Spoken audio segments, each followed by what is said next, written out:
Salomón amaba al Señor y cumplía los estatutos ordenados por su padre David, pero también ofrecía sacrificios y quemaba incienso al Señor en los altares de los montes. Salomón acostumbraba a ofrecer sus sacrificios en Gabaón porque era el altar principal y allí ofrecía 1000 holocaustos.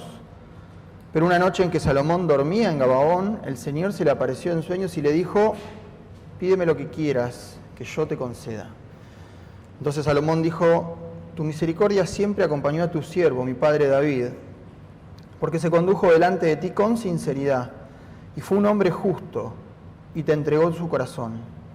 Tú has sido misericordioso con él porque le has concedido que un hijo ocupe su trono, como hoy podemos verlo. Ahora, Señor y Dios mío, tú me has puesto en el trono que ocupó mi padre David. Reconozco que soy muy joven y que muchas veces no sé qué hacer. Este siervo tuyo se halla en medio del pueblo que tú escogiste, que es tan numeroso que es imposible contarlo. Yo te pido que me des un corazón con mucho entendimiento para gobernar a tu pueblo y para discernir entre lo bueno y lo malo, porque ¿quién es capaz de gobernar a este pueblo tan grande? Al Señor le agradó la petición de Salomón. Entonces le dijo: puesto que me has pedido esto y no una larga vida ni muchas riquezas, ni tampoco pediste vengarte de tus enemigos, sino que pediste inteligencia para saber escuchar, voy a hacer lo que me has pedido. Voy a darte un corazón sabio y sensible, como nadie lo ha tenido antes ni lo tendrá después de ti. Además voy a darte todas las cosas que no me pediste, muchas riquezas y fama, a tal grado que mientras vivas no habrá ningún otro rey como tú. Y si caminas por mis sendas y cumples mis estatutos y mandamientos como lo hizo David tu padre, yo te concederé una larga vida. Hasta acá nada más, podemos tomar asiento. La historia de Salomón puede ser graficada con una moneda, ¿no? Elegí esa imagen para empezar esta mañana. ¿Por qué? Por el hecho de tener dos lados, dos caras, ¿no? Por así decirlo. Se puede aprender de sus virtudes como de sus errores. Uno mira la historia de Salomón y lo invito a que esta semana esté repasando en Reyes o en Crónicas su historia y se va a encontrar con un hombre del que puede aprender de sus virtudes y de sus errores. Se puede aprender de su sabiduría al comenzar su reinado, o también puedo aprender de esa parte que, como decía recién, nos deja un sabor amargo de su historia, que es el final de su vida, en donde él va a terminar completamente alejado de Dios. ¿Cómo accede Salomón al trono de Israel? Bueno, va a ser el tercer rey de la historia. Usted recuerda que está Saúl, después está David, su padre, y él va a llegar al trono para suceder a David. No le hubiese tocado a Salomón el reino por una cuestión hereditaria, no era él quien correspondía en la línea sucesoria. Había hermanos mayores que ya habían fallecido y había un hermano, un medio hermano llamado Adonías, esto está contado en el primer capítulo del libro de Reyes, que va a querer acceder al poder, al trono, y con el que él va a tener un problema, un altercado, ¿no? A ese Adonías le hubiese correspondido por una cuestión hereditaria el reino, pero en boca de David, en el libro de Crónicas 28, se cuenta que el reino de Israel estaba separado para Salomón, que Dios había elegido a Salomón para que ocupara el lugar de David. Ahora, cuando nos adentramos en la historia de Salomón, uno puede hacerlo de por lo menos 3 maneras distintas. La primera es mirando su tarea como rey. Uno puede hacer un análisis, una evaluación histórica de su labor. ¿Fue un buen rey? ¿Fue un mal rey? Leemos la historia y lo hacemos.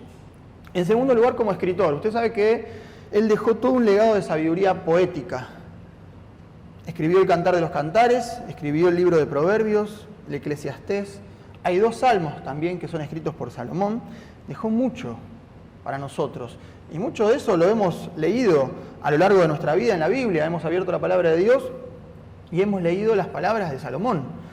No por nada se le dice el hombre más sabio sobre la tierra. Y la tercera forma, y como lo vamos a hacer estos 2 domingos, es ver a un hombre en relación con Dios. Mirar a Salomón y enfocarnos en el vínculo que él tuvo con Dios, la manera en la que se relacionó con Dios. ¿Qué me enseña su vida y qué me enseña con su forma de acercarse y también de alejarse de Dios? ¿No? Esta mañana vamos a ver 3 virtudes de lo que la Biblia dice que fue un hombre sabio. Y la primera de ellas, sí, es que él amaba a Dios. Reyes 3:12, lo leímos recién, dice que Dios respondió a su pedido, diciéndole, voy a hacer lo que me has pedido, voy a darte un corazón sabio y sensible, ¿no?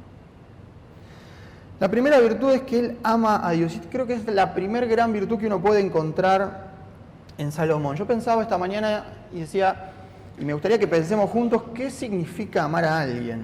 ¿No? Y que piense usted realmente el peso que conlleva la afirmación de yo amo a tal persona.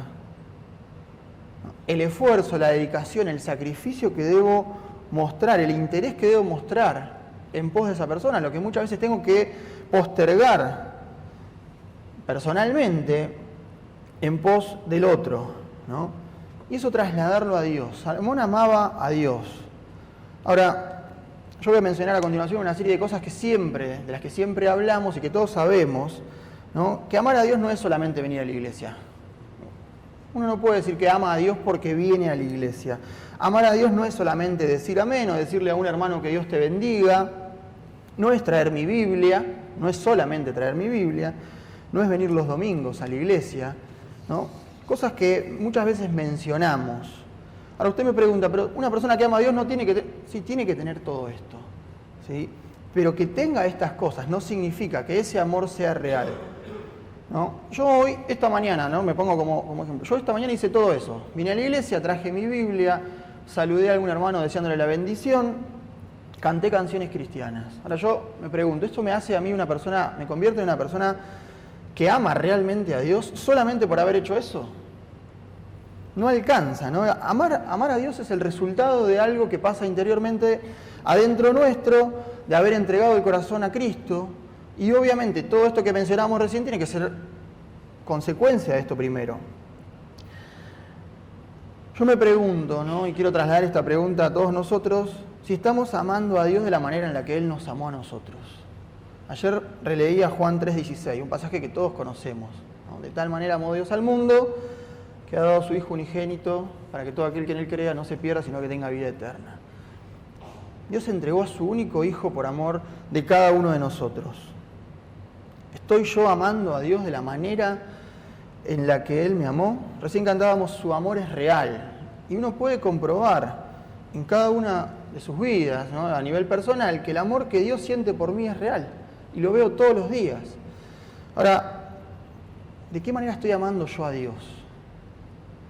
¿Es un amor real? ¿Es un amor verdadero? ¿O es un amor que está transitado por la rutina de lo cotidiano, de venir siempre, de hacer siempre lo mismo y que conforme pasen los años, ese amor se va convirtiendo en algo automático?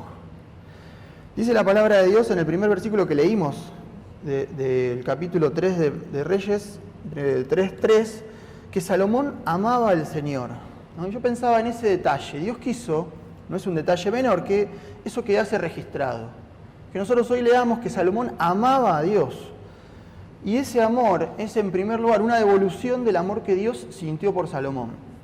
Claudio el domingo pasado hablaba de ese momento en que su padre de Salomón, David, tiene una relación prohibida con Betsabé. Y producto de esa relación va a nacer un hijo que va a terminar muriendo. ¿Se acuerda?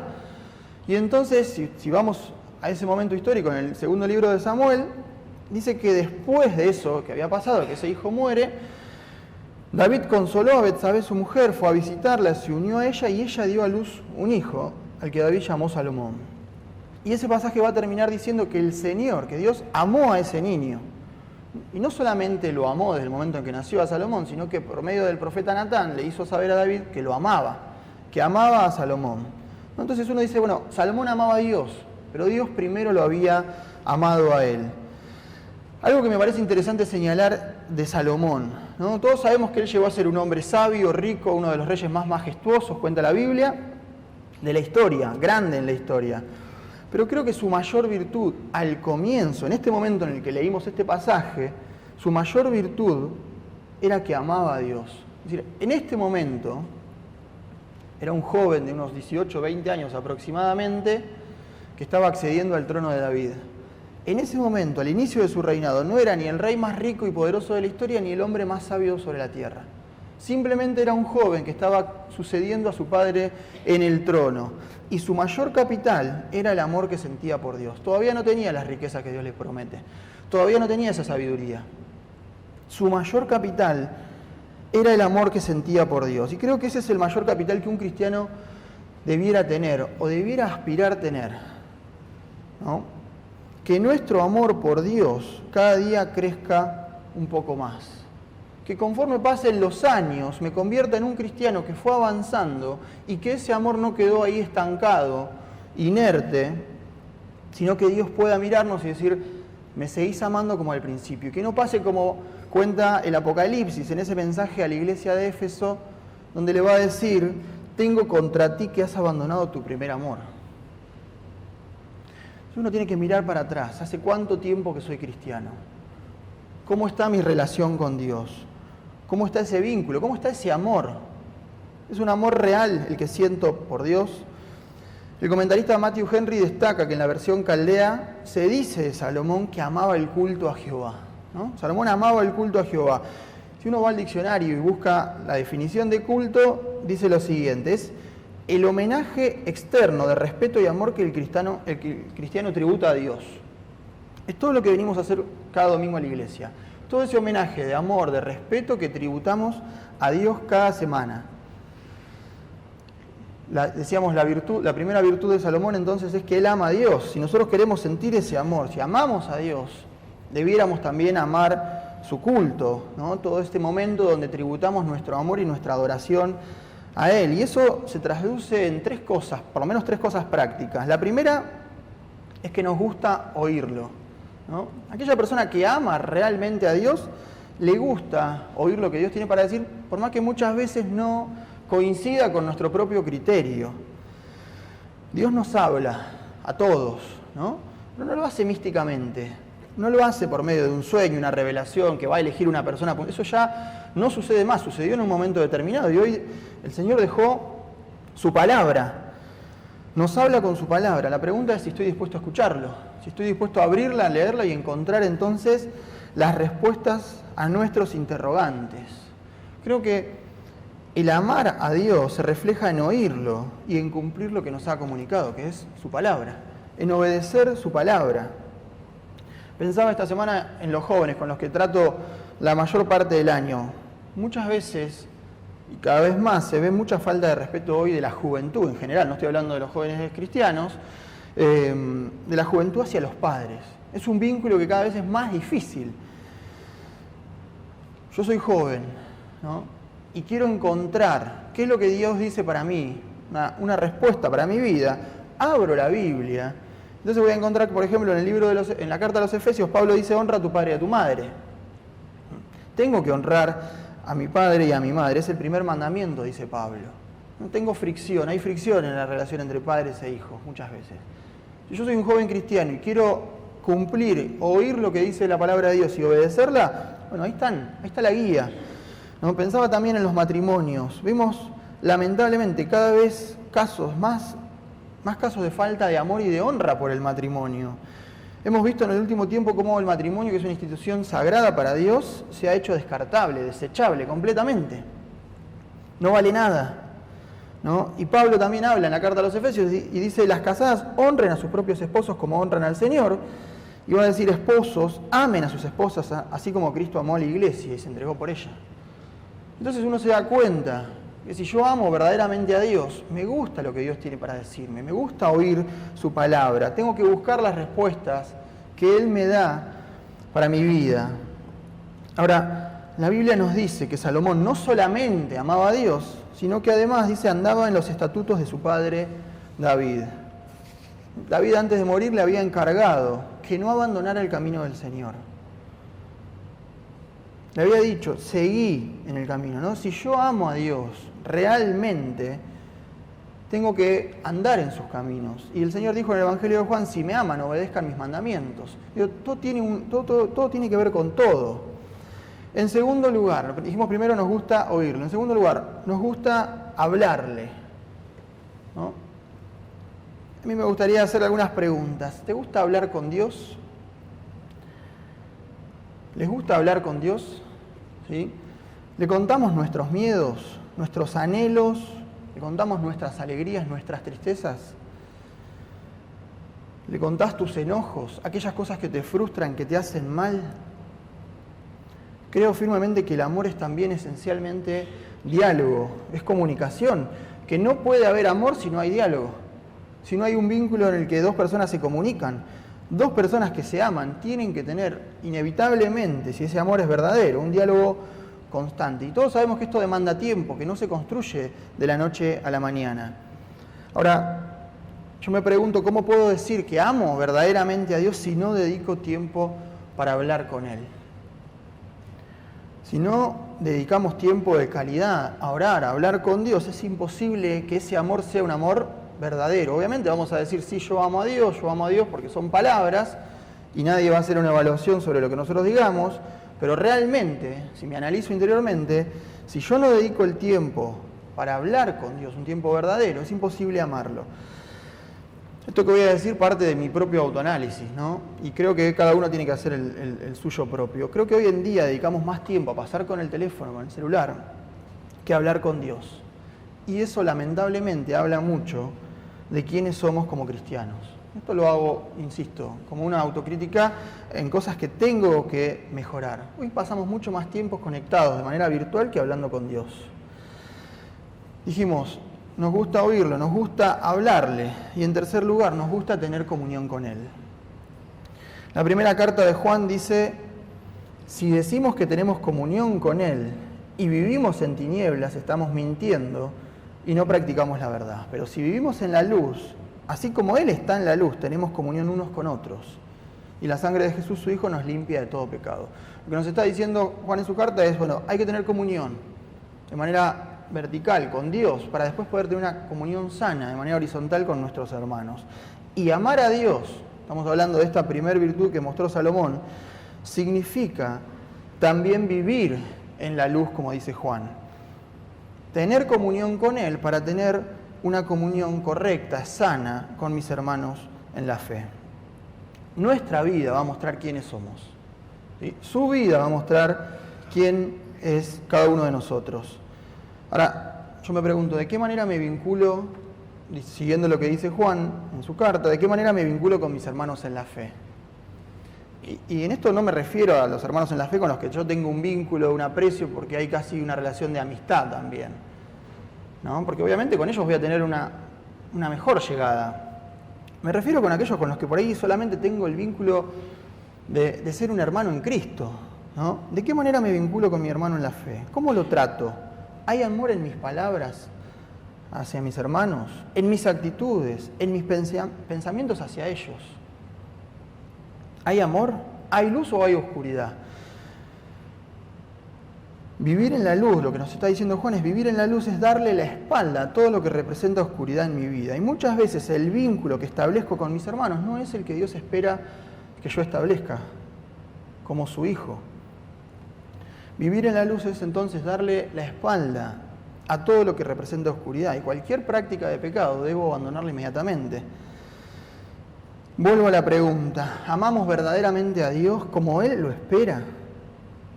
¿Se preguntó alguna vez cómo espera Dios que usted lo ame?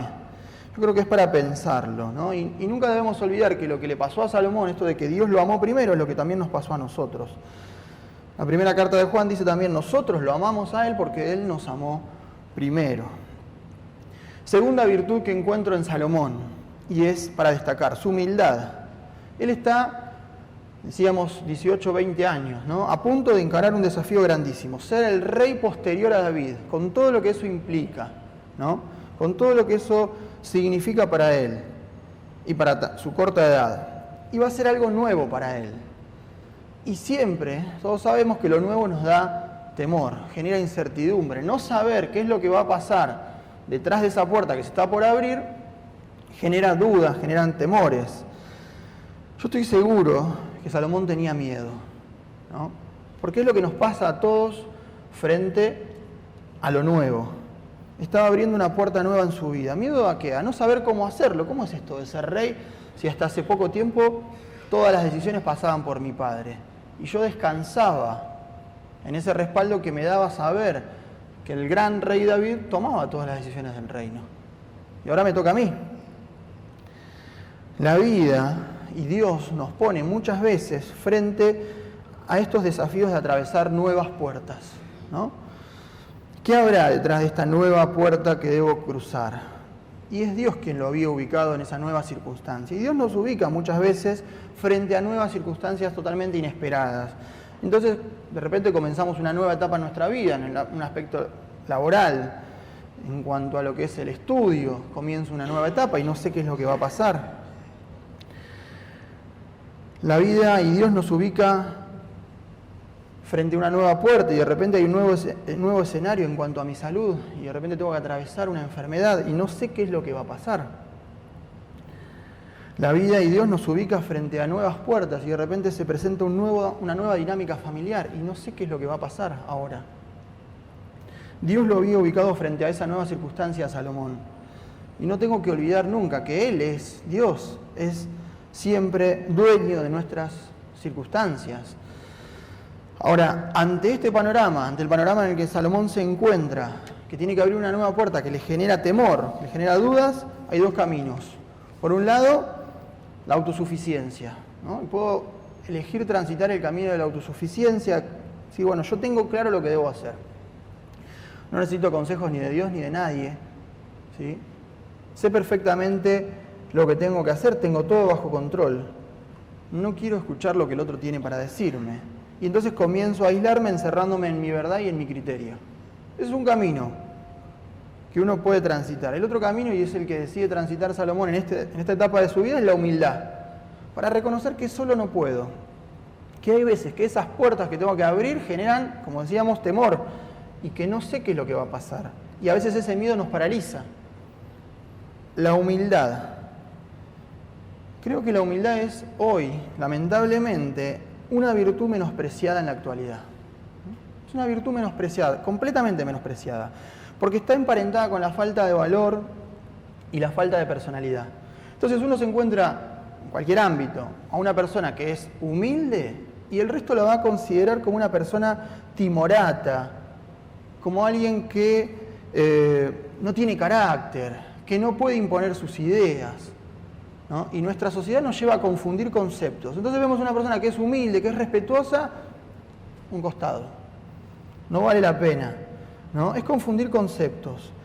Como cristianos creo firmemente que no tenemos que olvidarnos que la humildad es lo que me acerca a Dios y me aleja del pecado. Y que por el contrario, su antónimo, la soberbia, es lo que me aleja de Dios y me acerca al pecado. Decíamos, Salomón, 18, 20 años, y tiene que acceder al trono, ¿no? Y él va a hablar con Dios, y Dios se presenta y le dice, pedime lo que vos quieras, que yo te lo voy a dar. Y yo no puedo dejar de pensar en ese joven de 18, 20 años. Amo la actitud de Salomón, de este Salomón. Él le va a decir a Dios, ahora, Señor y Dios mío, tú me has puesto en el trono que ocupó mi padre David. Él reconoce que es Dios quien lo pone frente a esa nueva puerta que tiene que abrir.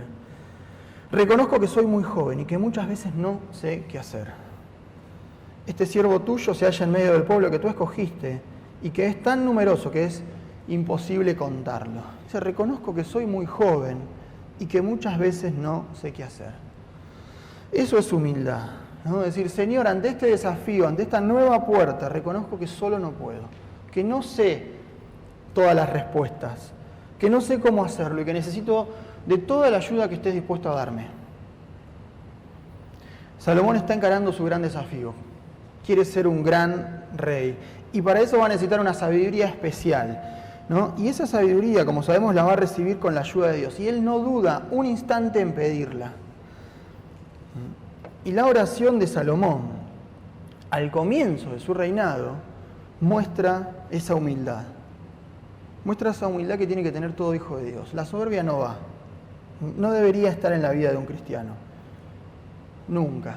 En ningún concepto, bajo ningún concepto. A Dios le desagradan las personas soberbias, las resiste. Y esto lo dice Santiago en su carta. Dios resiste a los soberbios y da gracia a los humildes.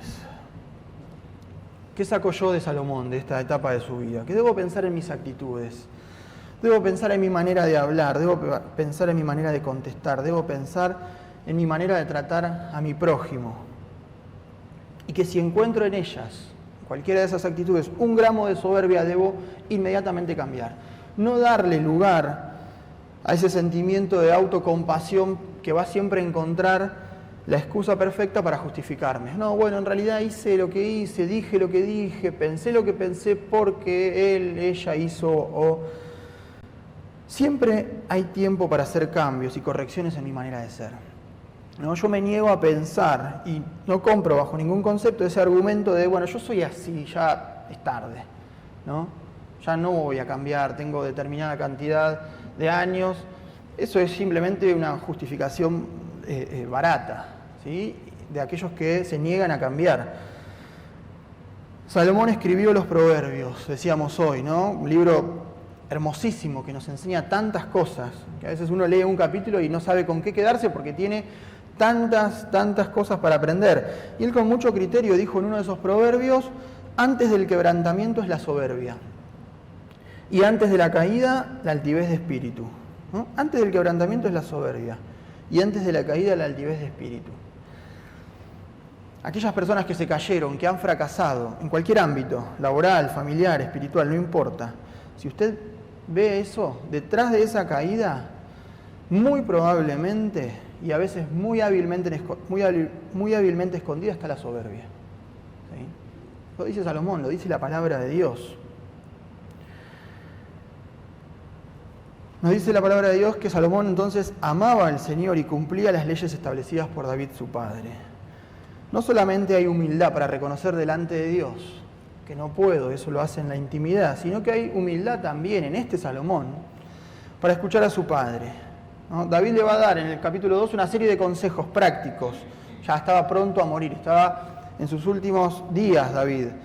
Y le va a dar consejos sobre aspectos técnicos del reino. Bueno, tened cuidado con esto, tened cuidado con lo otro. Le va a dar consejos para la vida. Y como decíamos recién, Salomón podría haber recorrido dos caminos. La autosuficiencia es decirle, bueno, sí, papá, está bien, ya sos grande. Lo que lamentablemente hacemos los jóvenes muchas veces con nuestros padres. O lo que hizo, mostrar humildad también para escuchar lo que su padre dice, ¿no? Y David le va a decir, esfuérzate y sé hombre.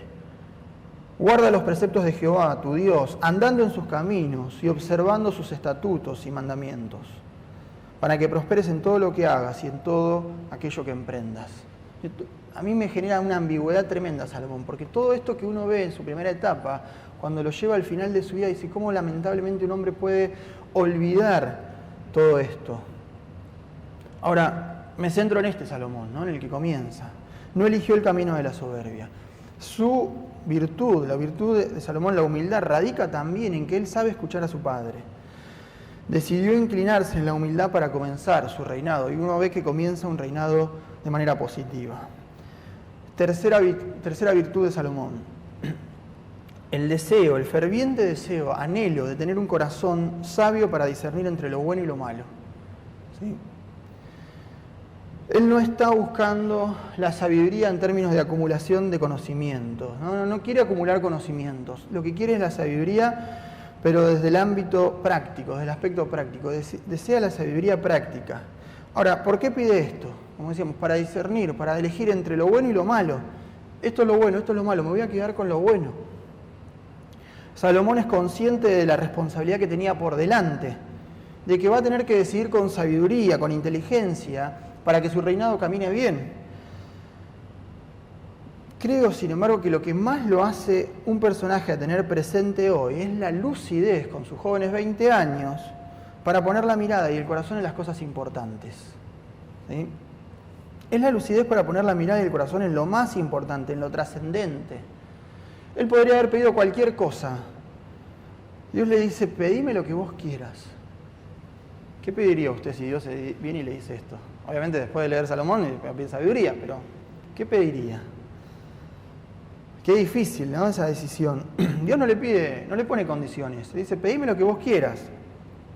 Podría haber pedido cualquier cosa, pero pidió sabiduría. Y ese pedido de sabiduría Dios se lo hace saber, es agradable a oídos de Dios, ¿no? La respuesta de Salomón fue agradable a Dios. La respuesta de Salomón, la oración de Salomón cayó bien a los oídos de Dios. Dice, porque has demandado esto, ¿no? Agradó delante del Señor que Salomón pidiese esto. Y porque le dijo Dios, porque has demandado esto y no pediste para ti muchos días, No fijó su mirada en lo terrenal, en el tiempo que vamos a pasar en la tierra. No pediste para ti riquezas en lo material, no pediste la vida de tus enemigos, sino que demandaste para ti inteligencia para oír juicio. Te he dado un corazón sabio y entendido. Yo pensaba en esto, en la cantidad de decisiones que tomamos diariamente. Decisiones que van desde lo más básico y elemental, con qué ropa me voy a poner, hasta decisiones que son trascendentales para nuestro futuro y para el futuro de nuestra familia. ¿Dónde voy a trabajar? ¿Dónde voy a vivir? ¿Qué camino voy a seguir en la vida? ¿Qué ejemplo le voy a dejar a mis hijos? Cantidad de decisiones que tomamos diariamente, a veces sin pensarlas.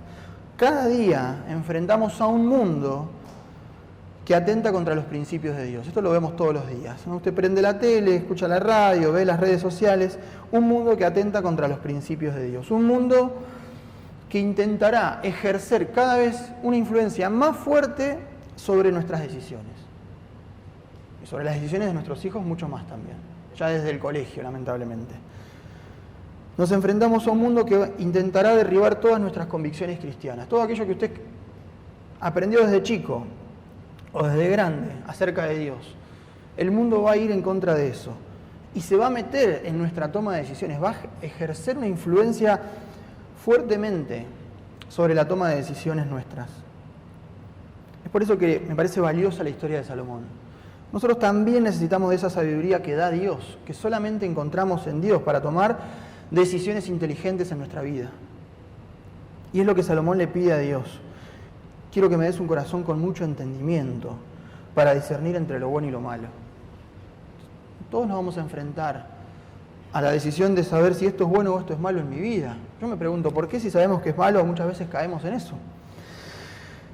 El pedido de Salomón es un pedido que no tiene nada de egoísmo. Si usted lo analiza, ¿no? Si lo encapsula la oración de Salomón y la mira, es una oración que no tiene nada de egoísmo. No pide nada para él, no pide nada para su beneficio personal. Ni siquiera lo pide como en última instancia, bueno, Dios, te pido también que te acuerdes de mí. No pide nada para él. Él entiende que como un siervo de Dios su pedido debe estar orientado hacia el pueblo, ¿no? Y yo creo que Dios respeta a la persona que le pide lo que puede utilizar en servicio de otras personas. Y no me refiero al servicio dentro de la iglesia.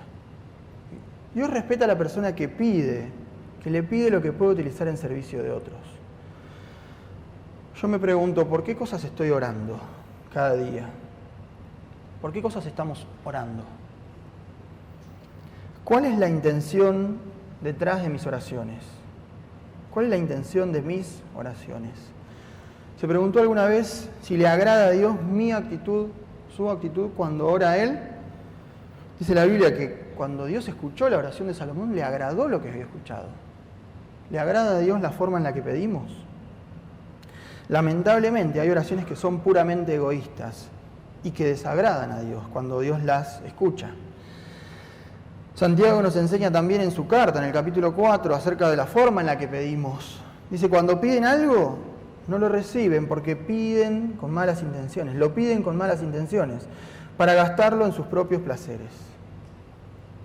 Dios recompensó la oración de Salomón dando esa sabiduría, pero además le concedió las otras cosas que él no había pedido. Dice que le concedió riqueza, fama, gloria, ¿no? Y pienso en la enseñanza de Jesús en el Sermón del Monte: buscad primeramente el reino de Dios y su justicia, y todo lo demás vendrá por añadidura.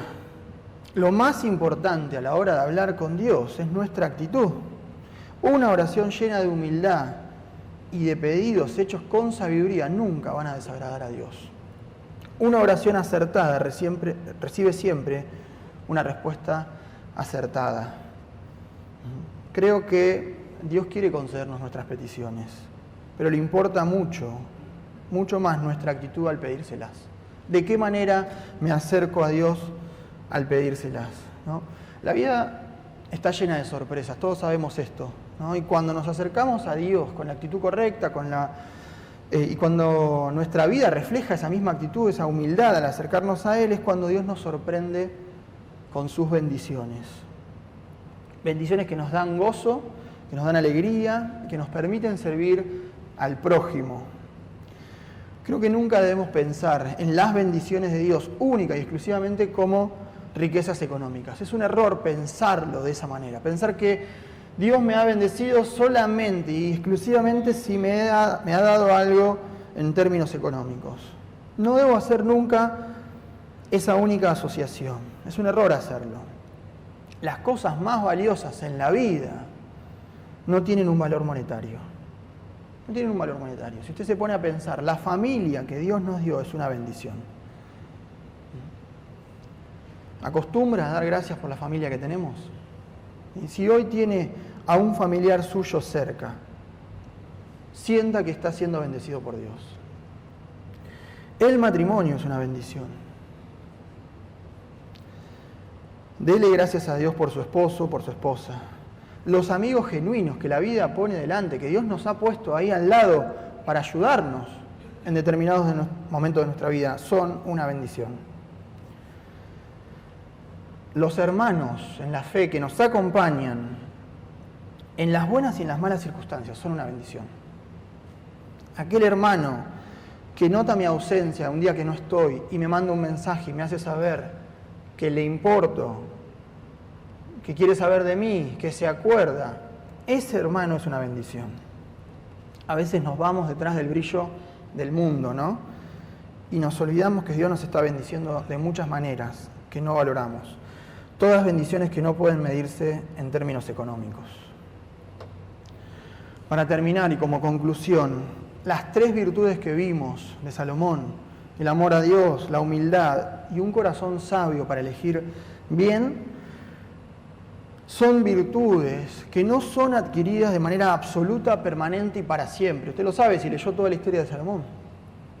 Son virtudes y son actitudes que deben ser revalidadas diariamente por un cristiano, ¿no? Fueron virtudes, sí, amó a Dios, fue humilde y pidió un corazón sabio. Fueron virtudes que sobresalieron en un momento de la vida de Salomón. Pero ser cristiano, ser un cristiano fiel, amar a Dios verdaderamente, es mucho más que un momento. Es mucho más que un simple momento detenido en el tiempo. Se trata de ser consistente, se trata de ser permanente, de permanecer en Dios, de buscarlo a Él cada día para seguir sus pasos. Para terminar, dijo el Señor Jesús en el Evangelio de Juan, si permanecen en mí y mis palabras permanecen en ustedes, pidan todo lo que quieran y se les concederá. Es mi deseo que esta mañana vayamos a casa, volvamos a nuestro hogar y pidamos que el Señor nos conceda una actitud humilde, un corazón sabio para decidir amar a Dios cada día.